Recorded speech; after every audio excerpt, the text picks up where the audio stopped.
Ladies ಒಂದು ನಿಮಿಷ, ಇದನ್ನೆಲ್ಲ ತಗೊಂಡು ಎಲ್ಲಿಗೆ ಹೋಗ್ತಾ ಇದ್ದೀರಾ? ರೂಮ್ ಡೆಕೋರೇಷನ್ ಮಾಡಕ್ಕೆ. ರೂಮ್ ಡೆಕೋರೇಷನ್ ನೀವು ಮಾಡಕ್ಕೆ ಹೋದ್ರೆ ನೀವುಗಳು ಮಾಡ್ಕೊಂಡಿರೋ ಡೆಕೋರೇಷನ್ ಎಲ್ಲ ಹಾಳಾಗತ್ತೆ. ಇದನ್ನ ನಾನು ಮಾಡ್ತೀನಿ, ಕೊಡಿ. ರುಕ್ಕು ನಮಗೆ ಡೆಕೋರೇಷನ್ ಮಾಡಕ್ಕೆ ಹೇಳಿದಾರೆ, ನಾವು ಮಾಡ್ತೀವಿ ಬಿಡಿ. ಅವ್ರು ಹೇಳ್ತಾರಂತ ಅವ್ರ ಮಾತೆಲ್ಲ ಕೇಳಕ್ಕೆ ಹೋಗ್ಬಿಡಿ. ಅವ್ರಿಗಿಂತ ಚೆನ್ನಾಗಿ ನಾನು ಮಾಡ್ತೀನಿ. ನೀವು ಕೊಟ್ಟೋಗಿ ಕೊಡಿ ಕೊಡಿ ಕೊಡಿ ಕೊಡಿ ಕೊಡಿ ಕೊಡಿ ಕೊಡಿ ಕೊಡಿ ಕೊಡಿ ಹೊಡಿ, ನೀವು ಹೊಡಿ ಹೊಡಿ ಹೊಡಿ ಹೊಡಿ. ಕರೆಕ್ಟ್ ಟೈಮಿಗೆ ಬಂದೆ ಕಣ. ರೂಮ್ ಡೆಕೋರೇಷನ್ ಮಾಡೋಣ ಬಾ. ನಮ್ಮ ಟ್ಯಾಲೆಂಟ್ ಏನು ಅಂತ ತೋರ್ಸೋಣ. ಈ ಲೇಡೀಸ್ ಮಾಡೋ ಕೆಲಸ ಎಲ್ಲ ನಾನು ಮಾಡಲ್ಲ.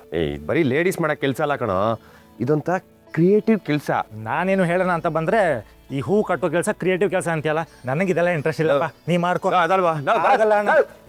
ಮಚ್ಚಿ ಆಯ್ತು ಬಿಡ, ಮನ್ಸು ಪಟ್ರೆ ನಾನು ಒಬ್ಬನೇ ಈ ಥರ ಡೆಕೋರೇಷನ್ ಎಲ್ಲ ಮಾಡಿ ಬಿಸಾಕ್ತೀನಿ. ಬಾರೆ ಬಾರೆ ಬಾರೆ ನನ್ನ ಬಜಾರಿ. ಏನ ಮಾಡ್ತಿದ್ಯಾ? ಹಾ, ಎಲ್ಲ ಅರೇಂಜ್ಮೆಂಟ್ಸ್ ಆಗಲಿ, ಆಮೇಲೆ ಹೇಳ್ತೀನಿ. ಸೀರಿಯಸ್ ಆಗಿ ಕೇಳ್ತಾ ಇದ್ದೀನಿ. ಏನು ಇಷ್ಟೊಂದೆಲ್ಲ ಡೆಕೋರೇಷನ್ ಮಾಡ್ತಿದ್ಯಾ? ಏನು ಮ್ಯಾಟ್ರು? ತೊಟ್ಲು ಶಾಸ್ತ್ರನ ಅಥವಾ ನಾಮಕರಣನ? ಲೂಸಾ ನೀನು? ಮೇ ಬಿ ಬರ್ತಡೇ ಇರ್ಬೋದು.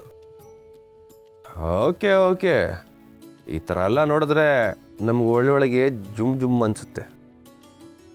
ಈಗ ಏನು ಕೆಲಸ ಮಾಡಬೇಕು ಅಂತ ಹೇಳಿ. ಕೆಲ್ಸಗಾರರು ಕೆಲಸ ಮಾಡಬೇಕಾ ಅಂತ ಕೇಳಬಾರ್ದು, ಸುಮ್ಮನೆ ಕೆಲಸಕ್ಕೆ ಇಳಿತಾ ಇರ್ಬೇಕಷ್ಟೆ. ಸರಿ ಈ ಹೂವುಗಳನ್ನೆಲ್ಲ ತಗೊಂಡು ಡೆಕೋರೇಷನ್ ಮಾಡು. ಯಾವ ಕಡೆಯಿಂದ ಮಾಡ್ಕೊಂಬರ್ಬೇಕು? ನೀನು ಈ ವಾಲ್ಗೆ ಮಾಡು, ನಾನು ಆ ಕಡೆ ಮಾಡ್ತೀನಿ. ಓಕೆ.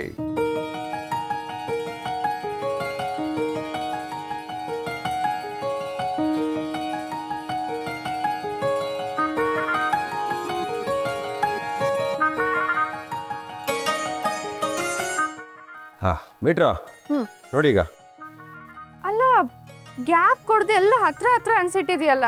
ಗ್ಯಾಪ್ ಕೊಟ್ಟಿದ್ರಲ್ಲ, ಇನ್ನೆಂಗೆ? ಲೇ, ನಿನ್ನ ಕೈಗೆ ಎಷ್ಟು ಎಡ್ಸುತ್ತೋ ಅಷ್ಟೊಂದು ಮಾತ್ರ ಹಾಕಿದ್ಯಾ. ಮೇಲೆಲ್ಲ ನಿಮ್ಮ ತಾತ ಅಂಟಿಸ್ತಾನ? ಇನ್ನೂ ಅಂಟಿಸ್ತೀನಿರೋ.